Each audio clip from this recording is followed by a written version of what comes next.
Apa beda psikometrika dan statistika? Jawabannya sederhana. Yang satu merupakan bagian dari pengembangan alat ukur, yang satunya adalah pengujian hipotesis. Sebenarnya perbedaan ini sudah jelas. Tahap penelitian yang dilakukan sebagian penelitian di psikologi sudah membedakan mana kegiatan yang terkait dengan psikometrika dan mana yang terkait dengan statistika. Data yang dianalisis dalam kegiatan uji coba atau field test dalam pengembangan pengukuran psikologi yang kita kembangkan adalah kegiatan psikometrika. Sedangkan pengolahan data yang diambil dalam rangka penelitian untuk melakukan uji hipotesis adalah kegiatan statistika.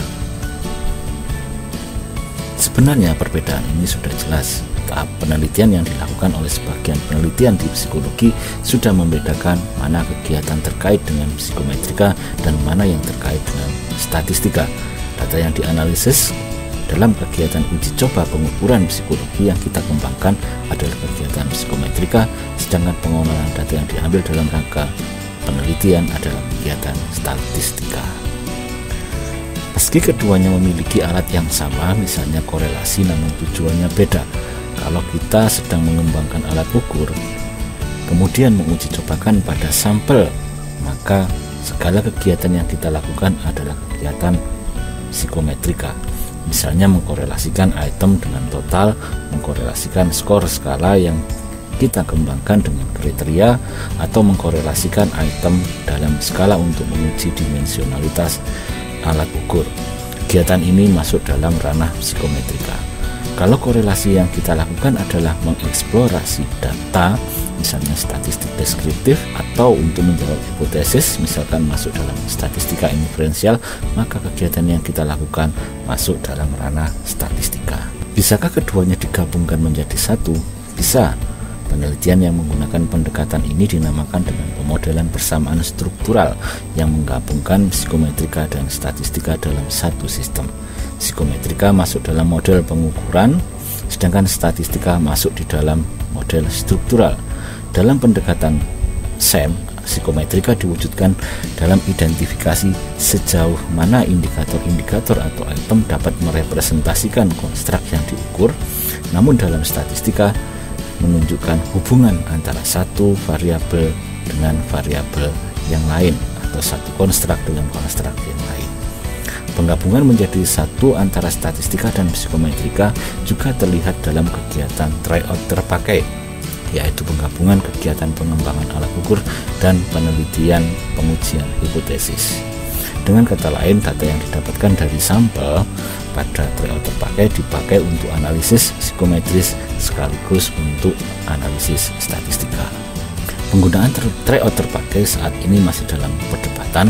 Banyak pertimbangan yang dipakai oleh peneliti untuk melakukan tryout terpakai. Yang paling seru adalah pertimbangan mengenai karakteristik sampel.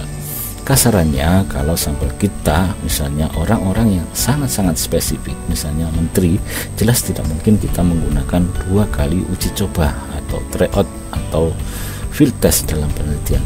Oleh karena itu, kita menggunakan skema tryout terpakai. Jenis penggabungan psikometrika statistika dalam SEM atau tryout terpakai berbeda. SEM menggabungkan keduanya, yaitu psikometrika dan statistika dalam satu sistem analisis, sedangkan tryout terpakai menggabungkan psikometrika dan statistika dalam satu pengambilan data. Prosedur penelitian kuantitatif biasanya dimulai dari kegiatan psikometri, pengembangan alat ukur, kemudian dilanjutkan dengan statistika, pengambilan data untuk pengujian hipotesis. Namun tidak semua peneliti memulainya dari psikometrika, karena ia sudah memiliki instrumen pengukuran yang sudah dikembangkan oleh penelitian sebelumnya yang karakteristiknya sama dengan penelitian yang dilakukan. Misalnya, saya menggunakan Back Depression Inventory atau BDI dalam versi bahasa Indonesia yang sudah dievaluasi oleh para peneliti di Indonesia, maka kita tidak perlu mengujinya. Instrumen tersebut bisa langsung kita pakai untuk menguji hipotesis. Properti psikometris, misalnya reliabilitas, validitas, hanya kita laporkan sesuai dengan hasil penelitian yang dikembangkan oleh penelitian sebelumnya. Penelitian-penelitian di jurnal barat banyak menggunakan prosedur ini. Besarnya reliabilitas dan validitas dilaporkan dengan mengutip hasil penelitian yang dilakukan oleh peneliti lain atau peneliti yang mengembangkan skala ini. Penelitian terkadang dimulai dengan pengembangan alat ukur yang merupakan ranah psikometrika, kemudian dilanjutkan dengan ranah statistika. Kegiatan psikometrika dimulai ketika peneliti menulis item-item alat ukur. Terkadang peneliti melakukan uji validitas melalui subject matter expert. Setelah item ditulis, peneliti kemudian memberikan skala yang dibuat kepada sampel yang sudah ditetapkan. Kegiatan ini dinamakan dengan pilot test atau field test, yang sering kita namakan dengan tryout. Melalui tryout, kita melakukan analisis butir untuk menguji validitas maupun reliabilitas butir. Dalam pendekatan klasik, item-item yang memiliki daya diskriminasi rendah misalkan dibuktikan dengan korelasi item yang rendah kemudian dieliminasi. Komposisi proporsi item dalam aspek juga perlu dipertimbangkan, sehingga terkadang aspek-aspek yang memiliki proporsi item yang terlalu besar dikurangi agar seimbang dengan aspek-aspek yang lainnya. Ketika alat ukur kita sudah jadi, misalkan kita sudah menetapkan 30 item untuk pengambilan analisis, statistika mulai dari sini. Korelasi, uji T, ANOVA atau regresi, dan sederet uji statistika lainnya bisa diterapkan untuk menjawab hipotesis yang kita tetapkan. Lantas, apakah perlu kita menyeleksi itemnya lagi untuk melakukan analisis data? Jawabannya adalah tidak perlu.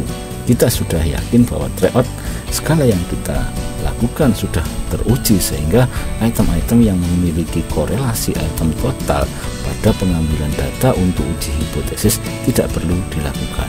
Fokus kita sudah beralih bukan lagi ke psikometrika, tapi sudah ke statistika, kecuali kita menggunakan SEM. Terus apakah perlu kita melaporkan reliabilitas dan validitas data dalam penelitian ini? Boleh, meskipun kita tidak melakukan analisis butir untuk melihat butir-butir yang performansinya rendah, kita tetap perlu melaporkan reliabilitas atau validitasnya. Psikometrika dan statistika memiliki perbedaan meskipun keduanya memiliki wilayah yang khas. Identifikasi properti psikometris seperti estimasi reliabilitas, pengujian validitas adalah wilayah khas psikometrika, sedangkan pengujian hipotesis adalah wilayah khas statistika.